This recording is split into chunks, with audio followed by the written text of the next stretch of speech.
Bon, multiplier des fractions, c'est une opération qui en soi ne me pose pas de soucis particuliers. Donc si je prends la fraction 5 quarts et que je tiens à la multiplier par la fraction 3 septièmes, je vais multiplier les numérateurs entre eux, donc je vais avoir 5 fois 3, et les dénominateurs entre eux, donc 4 fois 7. De là, j'obtiendrai la fraction 15 28e. Bon, les multiplications de fractions, c'est donc relativement aisé à faire. Ce qui peut quelquefois poser quelques soucis, c'est les simplifications de fractions. Alors, pour bien savoir simplifier des fractions, il suffit en fait de savoir ces tables de multiplication. Si je veux simplifier la fraction 12 18e, je peux faire ça de plusieurs façons. Pourquoi? Parce que le nombre 12 apparaît sous la forme 6 fois 2,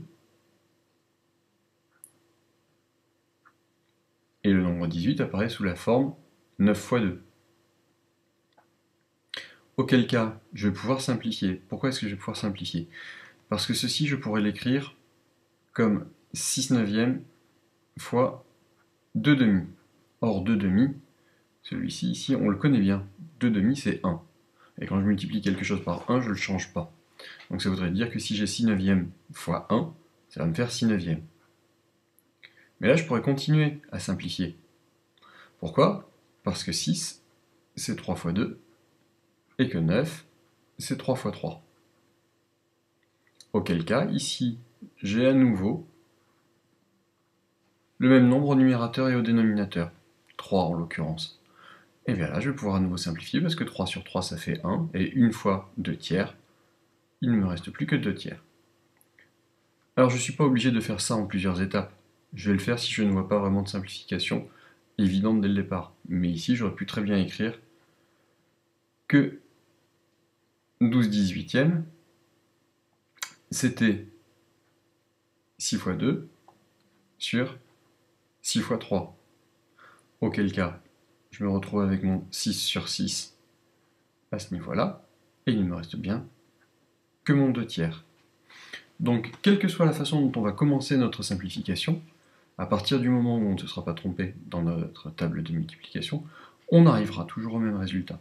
Le but est d'arriver à le faire de la façon la plus rapide possible et la plus simple possible. Alors tout ceci va aussi nous servir à simplifier l'ordre du calcul. Tout à l'heure, on a fait 5 quarts fois 3 septièmes. Il n'y avait aucun facteur commun au numérateur et au dénominateur. 5, 4, 3, 7 à chaque fois, des nombres différents. Maintenant, imaginons que nous ayons quelque chose d'un peu plus agréable, comme, allez, 2 tiers fois 3 septièmes.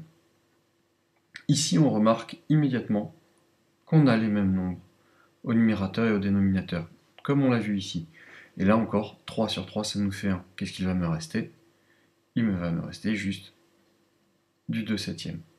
Donc on peut simplifier nos multiplications avant même de les faire, ce qui va nous permettre d'avoir des calculs beaucoup plus simples avec des nombres beaucoup plus petits.